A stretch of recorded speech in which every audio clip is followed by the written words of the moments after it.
Mga ka-food trip, share ko lang sa inyo ngayon kung paano tayo magluto ng bangus sisig or sisig na bangus. Yun.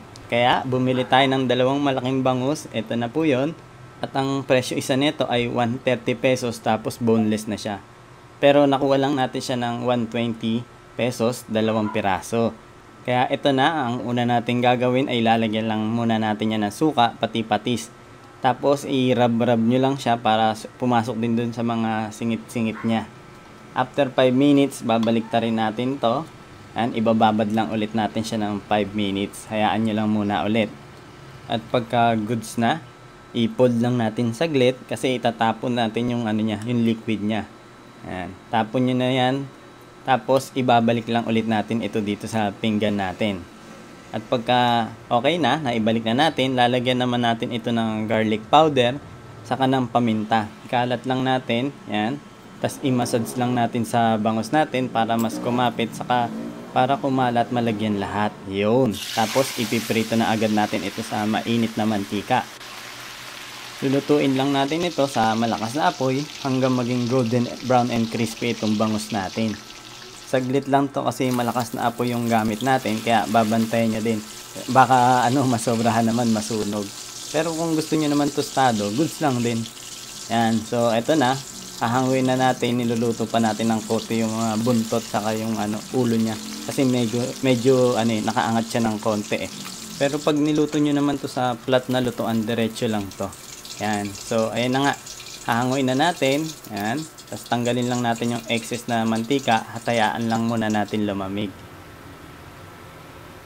After neto, pagka lumamig na, ang gagawin naman natin ay kukunin na natin yung laman niya sa gitna. Yan. Gagamitan lang natin siya ng kutsara. Madali lang to kunin. Tapos boneless lang naman eh. Huwag nyo kalimutan boneless yung bilhin nyo. Lang naman yung mahal lang ng konti. Mga 10 piso lang. Yan. Kunin lang natin lahat. Tapos yung pinakadulo, yung gilid, ititira natin. Para may saluhan din, saka may design. Yun. So, ito na. Nakuha na natin lahat ng laman. Dudurugin lang natin hanggang maging ganito na yung itsura niya. Ayan. Goods na to. Tabi lang muna natin kasi magigisa naman tayo ng margarine. Tapos, ilalagay na rin natin yung chinap natin na white saka red onion. Dalawa po yan.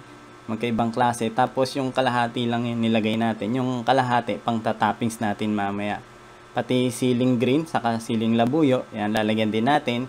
Nagtira din tayo ng siling green sa kalabuyo para din sa pantoppings mamaya. Ayun. Tapos lagay na natin yung dinurog na natin na laman ng bangus. Tapos lagyan lang natin ng paminta at oyster sauce at hahaluin lang natin mabuti habang ginigisa. Bali mahinang apoy lang pala ang gamit natin dito. Tapos lalagyan na rin natin siya ng reno liver spread saka mayonnaise. Yun. Tapos pwede rin nyo lagyan siya ng bechin or MSG or kung ayaw nyo nang pwedeng konting asin. Saglit na lang natin ito lulutuin, mga 30 seconds.